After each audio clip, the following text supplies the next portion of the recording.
Oh, hang on a second, because I can't hear you. Oh, you're on mute. That's why. I was on mute. Hello. Good No, wait, still can't. Oh. There we go. Got it. Hello.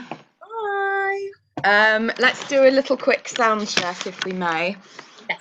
I'm completely floored by my hay fever right now. I'm just like screaming everywhere.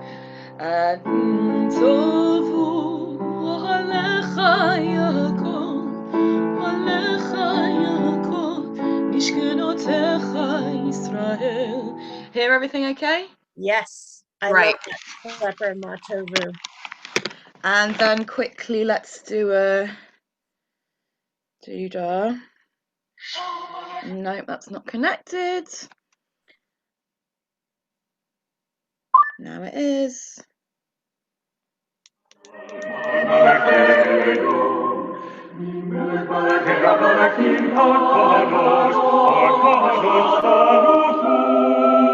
Too loud? Okay. No, perfect. Okay, great. I'm just going to tell, like, everyone's going to have a moan about everything, but I'll just tell everyone to adjust their volume as needed. There. So we've got 7 people in the waiting room. Okay, great. I'm going to grab some water, but, like, feel free to let people in. I'm going to close the curtains. Right. Okay, bye. Bye.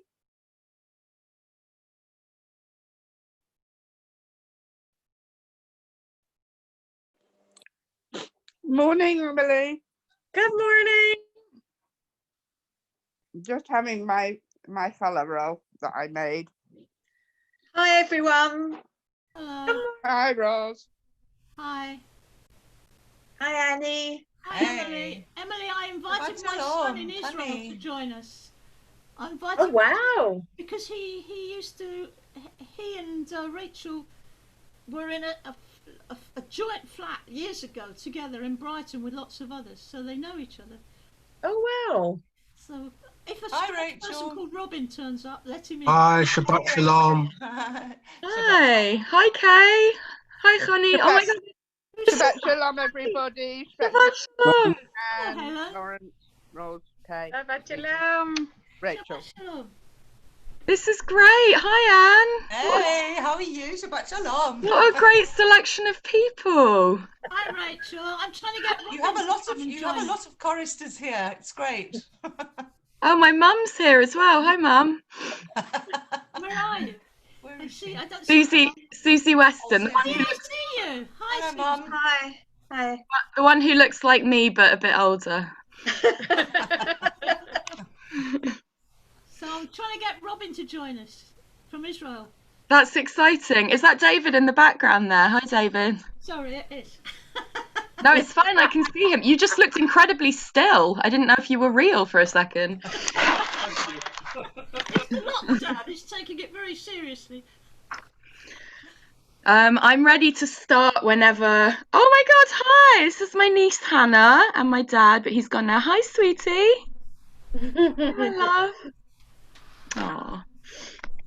love. Great. Just about another 30 seconds. great. And what I'm going to do in that 30 seconds is just, first of all, thank all of you for joining us this morning. This is my first Shabbat Shiur since the lockdown started. And this particular one is one that I've been excited about since, I don't know, I think March, probably. And I'm so thrilled to be able to present this with you because I think all of you know how much music means to me and how excited I am about the possibility of using different kinds of music in a service to create different types of environments and atmospheres. And the one thing I often find I don't ever have enough time for is to learn new music. So to introduce myself to what's out there now, as well as finding some golden oldies that exist out in the Jewish world, especially ones that can fit with our Sephardi liturgy. It's always a bit of a challenge, but I do enjoy it. Before we go too far forward, just remember, if you have not got yourself on mute, then we will be able to hear everything you're saying. So if you want to have a chat with someone in the background, by all means, please do. But try to make sure that you mute yourself before you do that. Of course, we can't always plan for things. My cat at the moment is zooming up and down the stairs, and she will probably come over and start screaming at me to feed her at some point soon. So, you know, that kind of thing happens. We're just going to have to roll with it. But for the most part, if we can try to make sure we're not talking over one another, that means we'll be able to have a much more successful session in terms of being able to really hear the music that we want to hear. I want to thank student Cantor Rachel Weston for joining us this morning. She is coming to us off her second year at the Hebrew Union College Jewish Institute of Religion, Debbie Friedman School of Sacred Music. I'm very proud, I know. And I think we're going to have, I think this is a real treat. We're going to learn a lot of amazing things, and hopefully we'll have some ideas of what we can bring into the service, whether it's in my Shabbat B'Bayit or whether it's in the Beit Tefillah. So without any further ado, now that we have quite a few other people who have joined us, Rachel, I turn it over to you. Good morning, everybody. I just want to say it's such an absolute joy to see, well, many different people, but members of the choir are here. Chani Smith is here. She's a category all by herself. Rabbi Katz, just people that I haven't seen in quite a while. So this is really wonderful. Thank you so much for coming. First of all, just to acknowledge that sometimes we can get so kind of caught up in music that we forget that we're actually praying. So I just want to do a little prayer to just kind of bless this virtual space that we're in. This is a contemporary Israeli melody written by a couple of friends of mine, musicians in Jerusalem, and it's a prayer for Yotzei Or, said during Shabbat Shacharit and weekday Shacharit. Yotzei Or uvorei choshech oseh shalom uvorei et hakol. Blessed are you, eternal one, who creates the light and the darkness, who makes peace and blesses everything. And I suggest you adjust your computer volumes to the levels that suit you.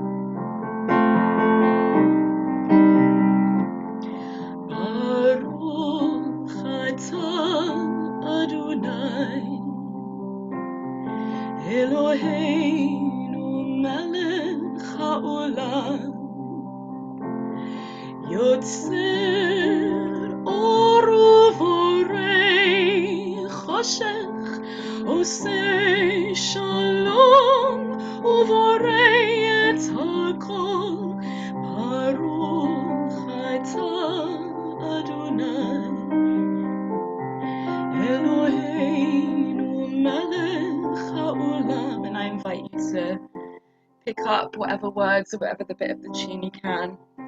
Yotzer oru vorei choshech usei shalom uvorei et hakol baruch atah Adonai Eloheinu melech haolam Yotzer oru vorei choshech usei shalom uvorei et hakol.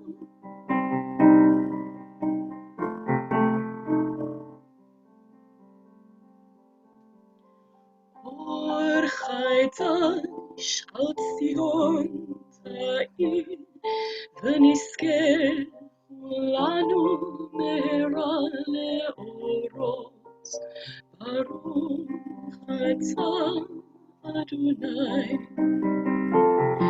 yotzeh ha'me'orot. Blessed are you, Eternal, who creates light. I'm going to do a little switcheroo around to this bit. Okay. The first thing to say is just a bit of a disclaimer. I'm completely floored by hay fever right now. Everything vocal is kind of, yeah, Anne's putting her thumbs up. And in fact, when I went to the pharmacy yesterday, they said a lot of people have been complaining about the same thing. So I'm Rachel. Some people also call me Rochel. You can call me either. I'm a student Cantor. I'm about to go into my third year at Hebrew Union College Jewish Institute of Religion, Debbie Friedman School of Sacred Music. Thank you. I practiced it. So I wanna know. I know who a lot of you are, and I want to know people who I don't know. But to tell you, I don't want to just play you a load of music. I want to tell you what perspective I'm coming from, which is that I grew up in the United Synagogue, which I describe to Americans as the kind of English equivalent of modern Orthodox. Excuse me.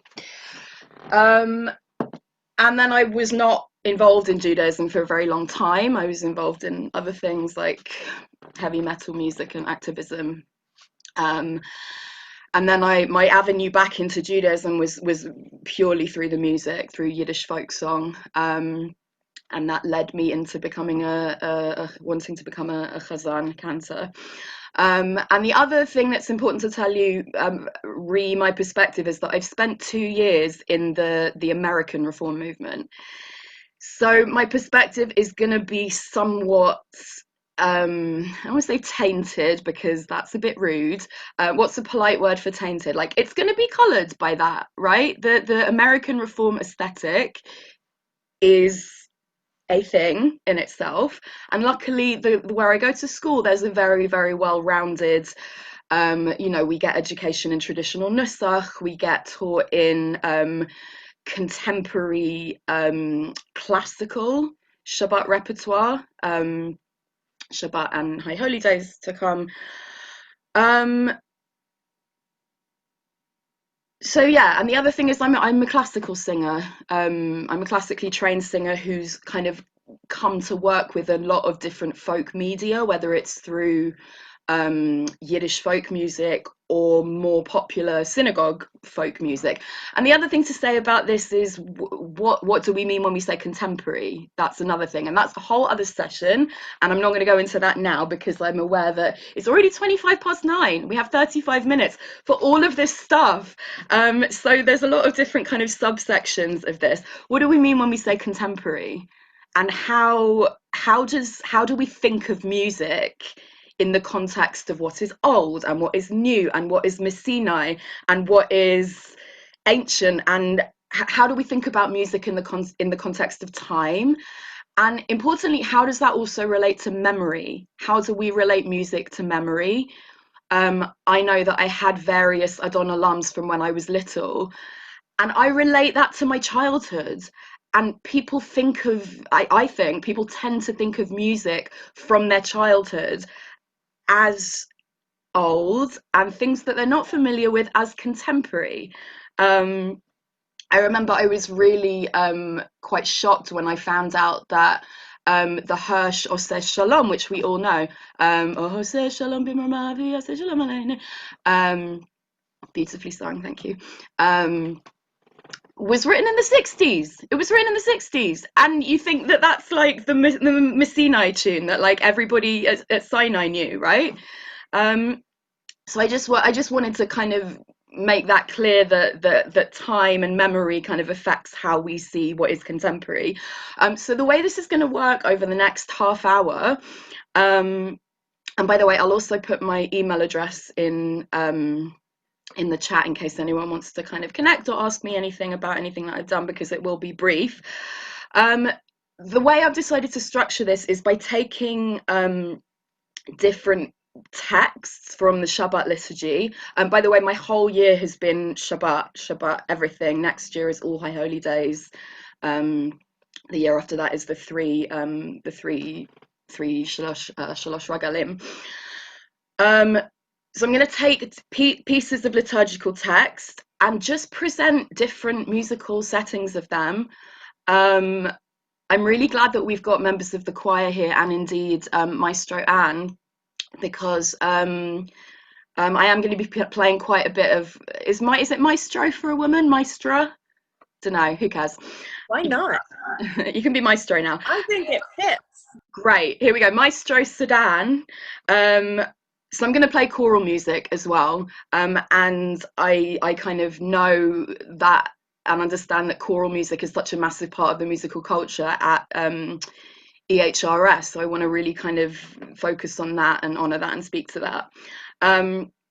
So the first piece I'm going to kind of focus on is Shalom Aleichem, and obviously we have the Goldfarb. Shalom Aleichem Alechei Hasharei, which again is like the Messina tune, and I was like, until about a year ago, I was like, yeah, it's a traditional Hasidic tune. I think maybe Carlebach wrote it. It was Goldfarb. It was also written in 1963.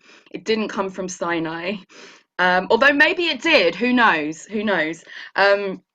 So we'll talk about that in a minute, but the first thing I'd like to play you, and this will be a recording, and I'm playing it off of speakers, so like I say, please adjust your volumes if things are too loud, too soft. I don't want to kind of blast you all out.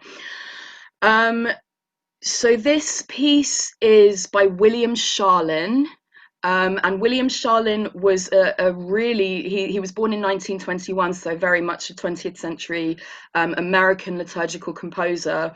He was a really leading personality in and an influential figure in American synagogue musical life, mostly focused in the Los Angeles area, and he's also contributed a lot to conservative music in the States, and has been a mentor. He was the head of the college that I'm at in LA for a long time.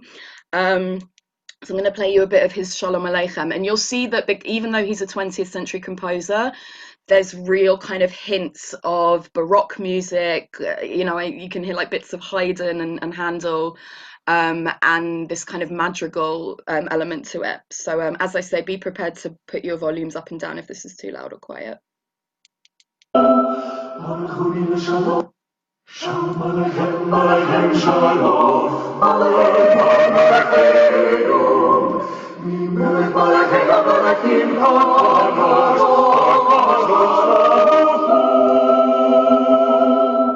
Malchuni L'Shalom Baruchu, Aleichem Aleichem, Mimelech Malachei HaMelachim HaKadosh,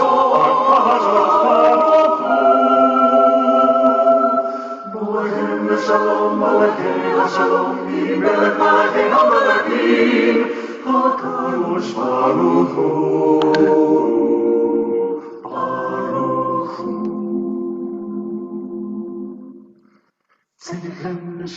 לשלום צדקנו, מלאכי מלאכינו, ממלך מלאכי המלאכים הקדוש ברוך הוא.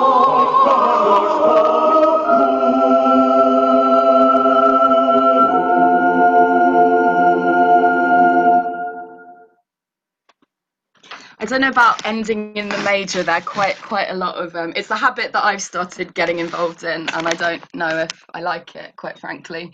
But the interesting thing about that, which I noticed just earlier actually, is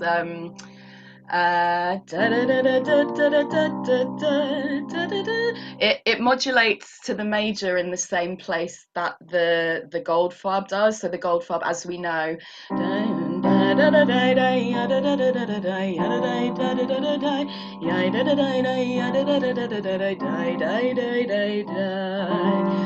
relative major, and the Shalom does exactly the same thing. So they were probably written round about the same time, I'm guessing, because Shalom was born in 21 and is still alive now. But just to remind you of what that piece did.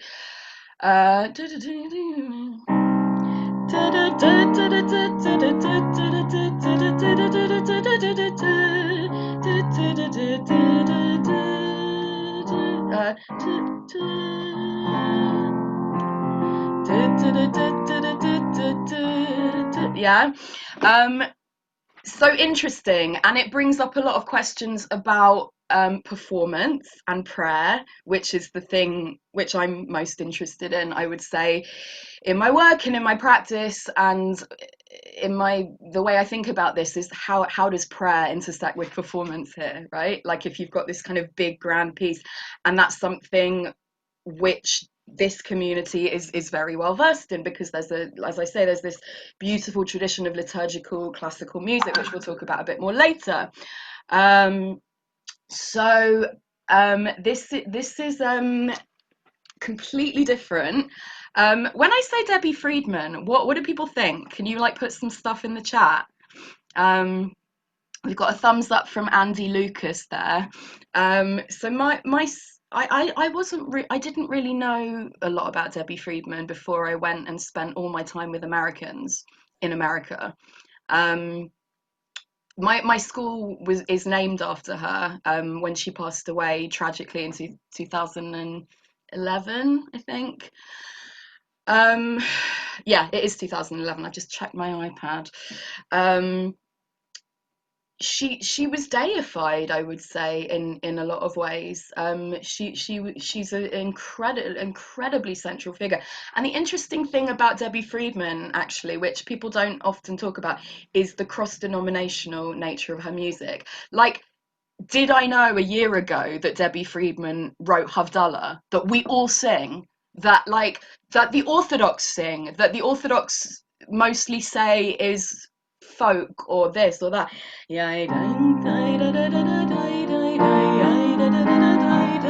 Debbie Friedman, right? And this is her Shalom Aleichem, which is very much, let's see if there's anything going on in the chat. Nobody's used the chat, guys. It's such a good way of, anyway. So I don't know how you think of Debbie Friedman, because you're not telling me, but she's such a kind of, that's the same for, yeah. Shalom Aleichem, Shalom Aleichem, Malachei Hasharei, Malachei Elyon, Mi Melech Malchei Hamlachim, HaKadosh Baruch Hu. And then we have the modulation as well. She did also write this sensational I Am a Latka, Lawrence. Thank goodness you're here. So we have the modulation in the second bit, but it doesn't go to the major. It goes to the subdominant minor. Bo'echem shalom, alechei hashalom, alechei elyon.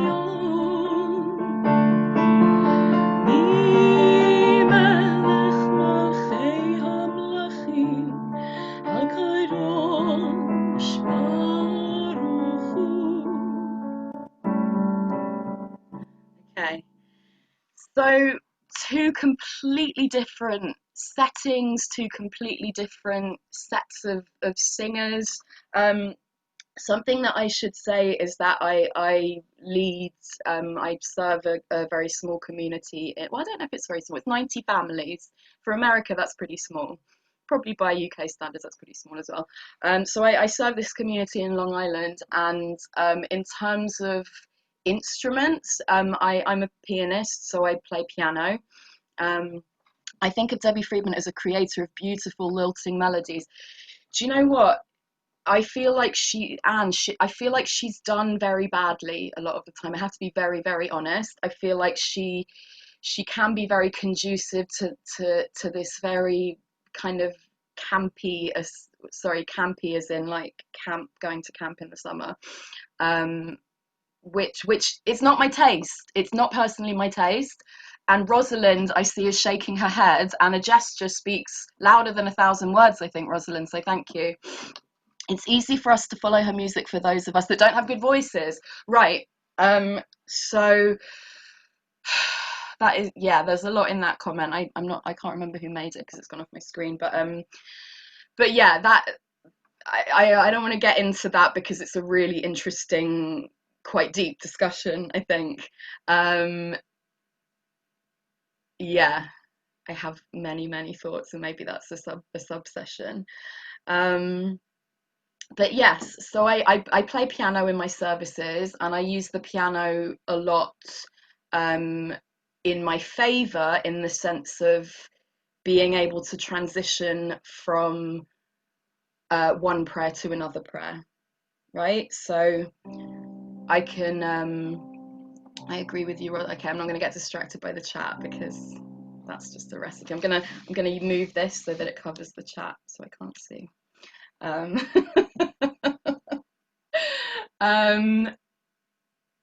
Okay, lost my trail of thought completely. No, I haven't.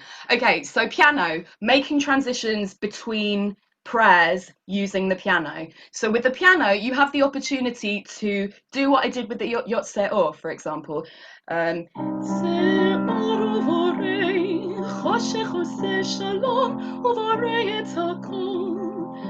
then there's text in between. So when we have a beginning section of a blessing, I get to noodle around, I get to do this while people are, and it's not intrusive, hopefully. And then I get to the Chatima, and people they have a harmonic hook to kind of hang on.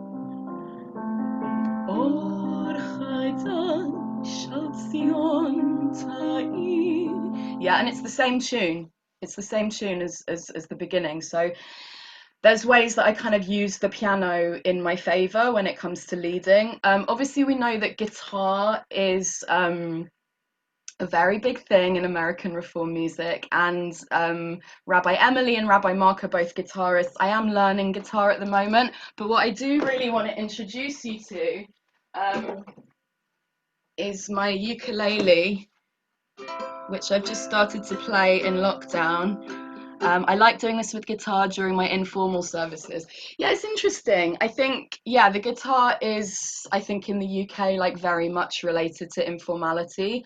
I would say a little bit less so in the US because it's so much more mainstream, like people use it in different ways. I am very resistant to the guitar, even though I have a fantastic guitar teacher whose mentor was Pete Seeger. So that's pretty cool, and he's like just a very cool guy. Musician from New York. I mean, it's not my taste, you know. I'm happy to play it, but I do have to say that as a cantor or a rabbi, and Rabbi Emily will agree with me, with a piano, I need to stand up for Baruch Hu. Baruch Hu, and then you get like, you know, then I have to move my camera back, and it's already awkward and da da da. With a guitar or a ukulele, and I learnt this from just watching cantors. Oh, that's not right. Never mind. Yeah, I can carry my guitar, I can carry my ukulele, and I can turn and face the arc if I need to, and it's much less. It's hard to take a piano on a coach. Yeah, you can get those roll-up ones, but I don't even want to go there, quite frankly. All right, I'm aware that I'm talking a lot, and it's 9:41. Okay. So what I want to say is that there are ways of kind of plucking down these very kind of high art synagogue pieces and making them accessible. And I'm going to give an example of that right now. This is Max Helfman. Helfman, also 20th century, was born in 1901, died in 1963, the same year that the Shalom Aleichem was composed.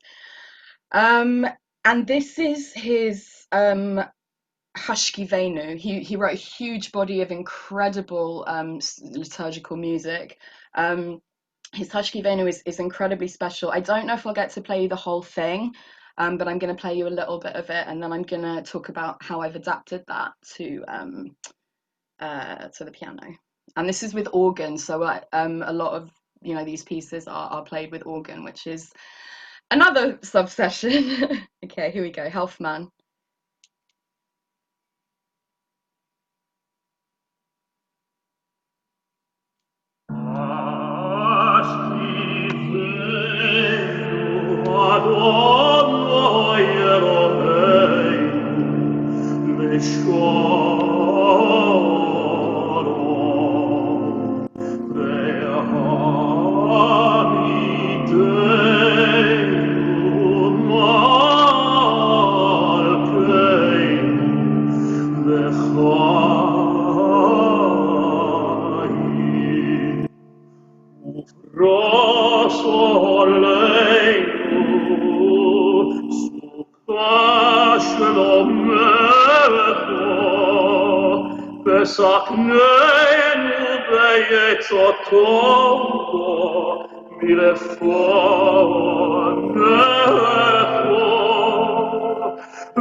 So I know I didn't have like technically the time to play you all that, but I just really, really, really wanted to because it's so divine. And I think it's interesting because yeah, you'll need a lot of warming up for that. Me too. I just think it's so interesting that you really get a sense of how these kind of liturgical, well, I don't know why I'm doing that, liturgical composers kind of incorporate other styles of music. So you get that really Baroque section, right?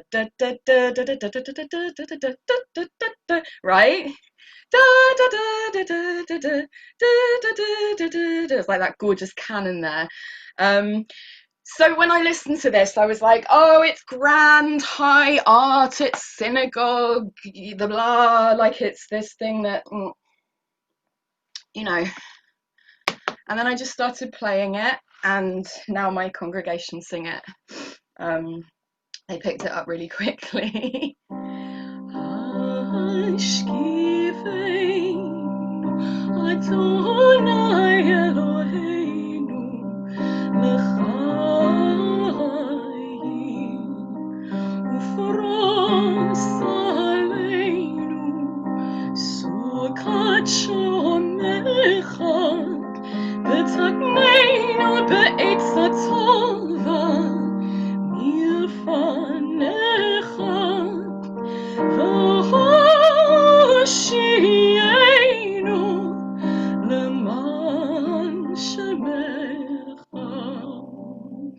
And then I go back to the beginning. Oh,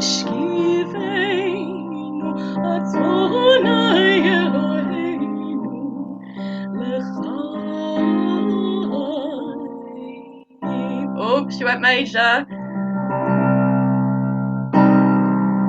Sorry, just got the urge. Yes, and they sing that now, and I miss out the but you know, because no one needs to hear that on a Friday night when you've got an hour, right? And they sing it, and they love it, and they ask for encores of it, and it's great, and people can pick it up. So I kind of wanted to just kind of use that to express that there doesn't have to be this like major distinction between this is high art synagogue music and this is folk music and that's over here and that's over there. You know, there's different creative things that we can do to kind of make things accessible, like the person earlier who said, oh, this is accessible for me who can't sing. That's a whole other TED talk. I can't actually, my friend Judith Silver did do a TED talk about I Can't Sing, and I would encourage you all to watch it. And with that, we have 10 minutes, and I'd like to talk about one more piece. There were going to be 3 more pieces, but obviously I did some talking and some getting distracted by the chat, so hopefully you'll invite me back to do some more stuff about music. If we wanted to extend a little bit, I think people probably wouldn't mind. All right, well, I'll do the good stuff. I'll do the good stuff now, and I'll save the less good stuff for when there's less people. How's that? All right, so Matovu, I wanted to you know, Matovu is the biggie, isn't it? Because it comes right at the beginning, and it's this, you know, liturgically, it's this very kind of like all-encompassing, we're all in this kind of sheltered sanctuary together, right? How good are your houses, Jacob? So it's got this big sense of kind of expanse and also this sense of kind of intimacy, I think, and connectedness with other people. And I know that the Levinovsky, so Levinovsky, we couldn't really do this without talking about Levinovsky, could we? Obviously the big daddy or granddaddy of German Jewish 19th century synagogue music, and I know that the choir at EHRS is very you know, very well versed, but the interesting thing for me is hearing old recordings of Levinovsky with organ. I don't know, did EHRS have an organ? And not anymore, right? EDRS had an organ I was brought up Babby with organ, and then we took the choir out into the main shul and no organ. Well, we lost the organist when there was a not very kosher sandwich incident. Anyway. Wow. Okay, so that'll be another sub-session, the non-kosher sandwich.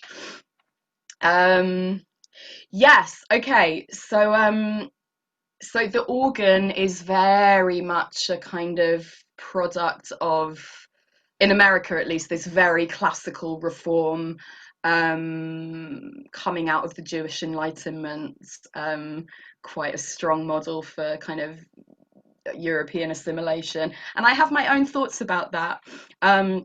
However, I do find the grandness of the organ and these old recordings of Levinovsky quite wonderful. So I'm just going to play you a little bit of his Matovu.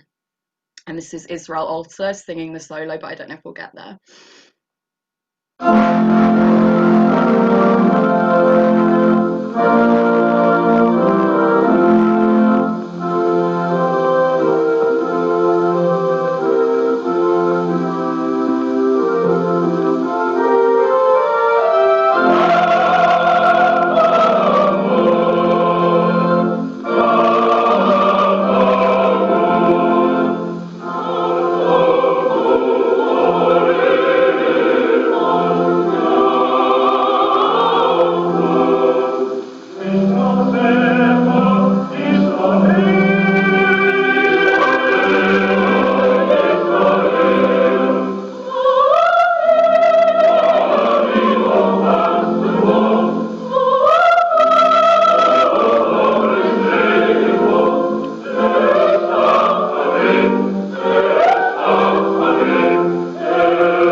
I could just carry on playing him for ages, and just doing that was like getting out of bed or something. It was like I really didn't want that to end. So this is Jeff Klepper, and this is what I would actually play for a service, leading my community either at school or in Long Island. I would never do Levinovsky. This is Jeff Klepper. Some of his people familiar with Jeff Klepper? Yeah. He wrote he wrote this actually.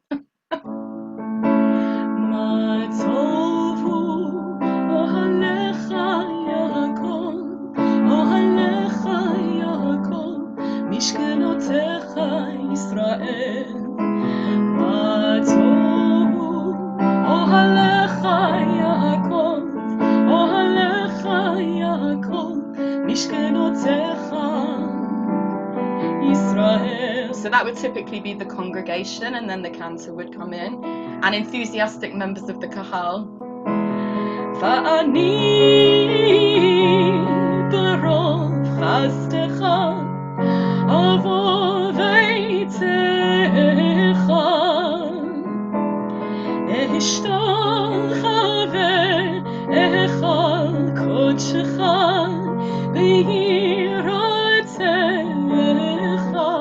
And then we go back to the refrain, which I do invite you to join in with if you'd like.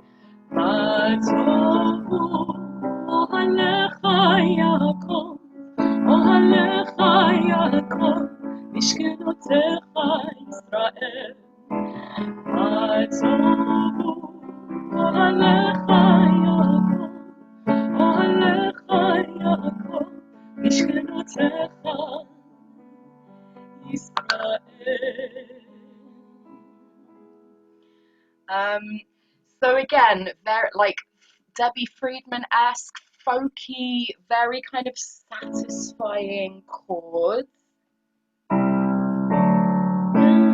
Triumphant kind of, I don't know the musical terminology for this, but it just feels quite good, I think, if you like it, which I quite like it. Da, da, da. And then we have like a lovely key change. Da, da, da, da. So it's like, okay, Cantor, Kahal, Cantor, Kahal. And I would also like to play a very different version of this, and something that from a body of work which is incredibly significant to me and to the kind of oh, I don't know what Emily's expecting, but she seems excited about this. Great. All right, so this is Ernest Bloch. I'll tell you about him after. I just want to make sure I play the piece. And this is from the Avodat HaKodesh, which is the sacred service, one of the most, what the word for it is, high art arrangements of sacred music. I would say it's the equivalent of a mass. Handel's mass, Beethoven's, mass. It's pretty intense work, and this is Leonard Bernstein's conducting of it, and the soloist is Robert Merrill, very famous bass baritone. So this is Martovu by Ernest Bloch. That's not it.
So very long introduction, such that you probably would never get in an actual service, right?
Okay, it was painful to stop that 2 minutes before the end of the song, but I want to respect your time. And if I could, I would play you everything from the Avodat HaKodesh. But I just wanted to read you a tiny little lovely snippet about it from the Milken archive. That basically says that it served as the model for many composers aspiring to elevate the language and the flow of a synagogue service. I don't know about the flow. I mean, it's a little slow. Oh, sorry, I didn't finish my sentence. I apologize. Flow of a synagogue service to the realm of high art. Equally as the first successful and most enduring exploration of the Hebrew liturgy for serious artistic possibilities, in equal measure it's a virtual oratorio based on the Sabbath liturgy and a musically sophisticated service for practical use in the context of the aesthetic format of Reform worship that once prevailed in America. Confluence of high art and Jewish sacred music. And it's interesting, it's very much kind of consigning it to the realms of high art, whatever we think that means. But there are aspects of the Avodat HaKodesh which are translatable into services. There's the Tzur Yisrael, which precedes the Amidah, as we know. I don't have time to play it to you, but I really do encourage you to check out this recording of Leonard Bernstein's conducting of the Avodat HaKodesh, and I'll put my email address in at the end in case anyone wants to kind of follow up on any of these songs or any of the recommendations. Yeah, there's a Tzur Yisrael which has been sung by me in a service, and it's a dramatic one, and it's about context. It's about how you frame these things all the time, I think, and in that sense, there's this kind of theatre, this kind of symphonic element to a service, that having this thread that runs all the way through it. Yehu L'Ratzon by Bloch, yeah. So yeah, I think that's in this opus as well. And I've sung that Tzur Yisrael with accompaniment and without accompaniment, and I have to be honest that it works with both. The accompaniment gives it a much more kind of fearful, dramatic element to it. So just to kind of make the point that there are ways of adapting.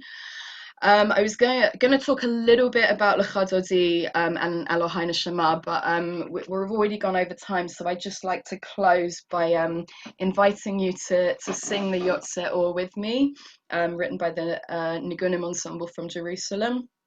If you want to listen, if you want to sing La or Yai, please do. But we'll just kind of close this space. Baruch atah Adonai Eloheinu melech haolam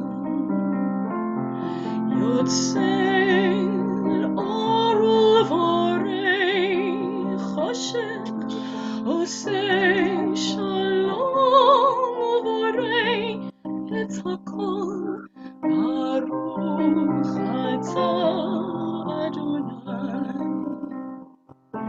Elohim melech haolam Yotzei or uvorei choshech Osei shalom uvorei et hakol.